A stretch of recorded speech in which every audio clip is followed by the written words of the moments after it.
நீங்கள் பார்த்து கொண்டிருப்பது 24 நியூஸ் தமிழ். சில பரிந்துரைகளை செய்திருக்கிறோம். சிவகங்கை மாவட்டம் நிர்வாக ரீதியாக சிறப்பாக செயல்பட்டு கொண்டிருக்கிறது. மாவட்ட ஆட்சித்தலைவருக்கு வாழ்த்துக்களை தெரிவித்துக் கொள்கிறோம். இந்த குடிசை மாற்று வாரியம், அர்பன் ஹாபிடேஷன், அந்த மக்கள் மேம்பாட்டு துறையில ஒரு சின்ன கட்டிடத்துல பிரச்சனை இருக்கு, கிராக் இருக்குன்னாங்க. அதையும் விசாரிச்சோம். அது ரெட்டிஃபை பண்ணிட்டாங்க. QC குவாலிட்டி கண்ட்ரோல் அங்கே மெயின்டைன் பண்ணுறாங்கன்னு சொல்லியிருக்காங்க. அதுக்கு ஒரு அறிக்கை கேட்டிருக்கோம். சென்னையில் அந்த செயலாளரை வர வைத்து அதை பற்றி நாங்கள் பேச இருக்கிறோம். காலையில் மேனாள் அமைச்சர், ஒன்றிய அமைச்சர் திரு ப. சிதம்பரம் அவர்கள் நன்கொடையாக ஒரு மிகப்பெரிய நூலகத்தை, அவருடைய தாயின் பெயரு லக்ஷ்மி வளர் தமிழ் நூலகத்தை கட்டி தமிழ்நாட்டு பல்கலைக்கழகமான சிறந்த பல்கலைக்கழகம் அழகப்பா பல்கலைக்கழகத்துக்கு கொடுத்திருக்கிறார்.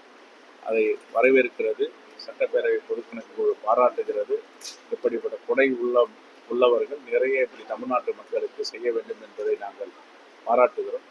இந்த அடிப்படையில் மருத்துவமனை, திருக்கோஷ்டியூர் மருத்துவமனையை தரம் உயர்த்த வேண்டும் என்று பரிந்துரை செய்திருக்கிறோம்.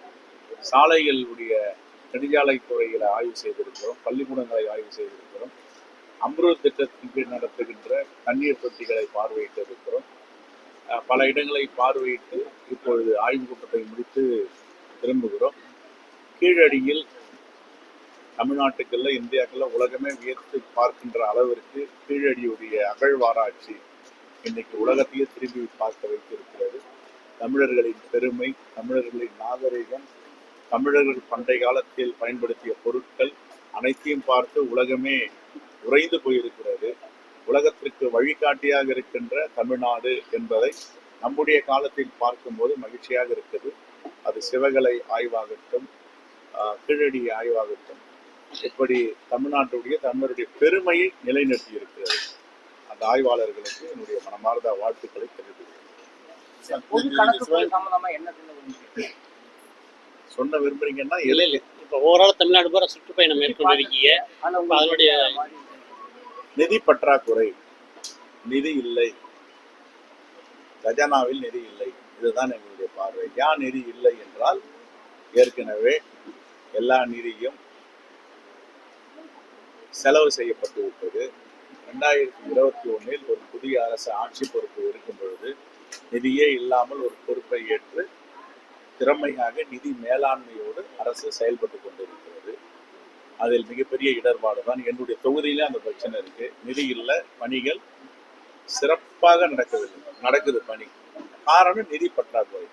10 வேலைகள் செய்ய வேண்டிய இடத்தில் 2 வேலைகள் தான் செய்யும் அளவிற்கு நிதி பற்றாக்குறை ஏற்பட்டது. இதையும் மேலாண்மையோடு, நிதி ஆதாரத்தோடு மாண்பு முதலமைச்சர் திறமையாக செய்து வருகிறார்.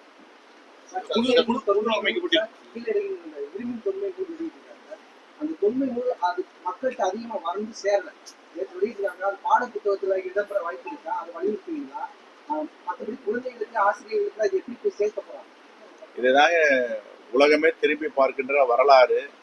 பள்ளி குழந்தைகள் முதல் பெரியவர்கள் வரை இதை கொண்டு சேர்க்கணும். இது நமக்கு பெருமை. அதை படிக்கும் போதும் பார்க்கும் போதும் தமிழர்களாய் தமிழ்நாட்டில் பிறந்து வளர்றதுக்கு ஒரு பெருமைக்குரிய செய்திய வரலாறுன்னா நேற்றுக்கு வந்த ஆய்வுடைய அறிக்கை தான்.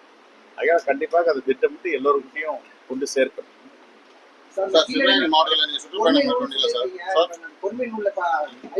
உரிமையாளர் சொல்லிட்டு 5300 ஆண்டுகளுக்கு முன்னாடி எப்படி இந்த புகழை கொண்டாங்களோ அதே இதுல காட்டுற ஆர்வத்தை இந்த ஊழலை ஒழிக்கிறத காட்டணும் அப்படின்னு சொல்லியிருக்காங்க தமிழர்கள்.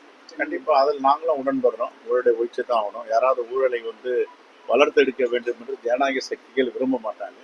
ஊழலை ஒழிக்க வேண்டும், அதில் மாற்று கருத்து இல்லை. அரசு உயர்நீதிமன்றமே சொல்லுதுன்னா இந்த அரசுல ஊழல் இருக்கா?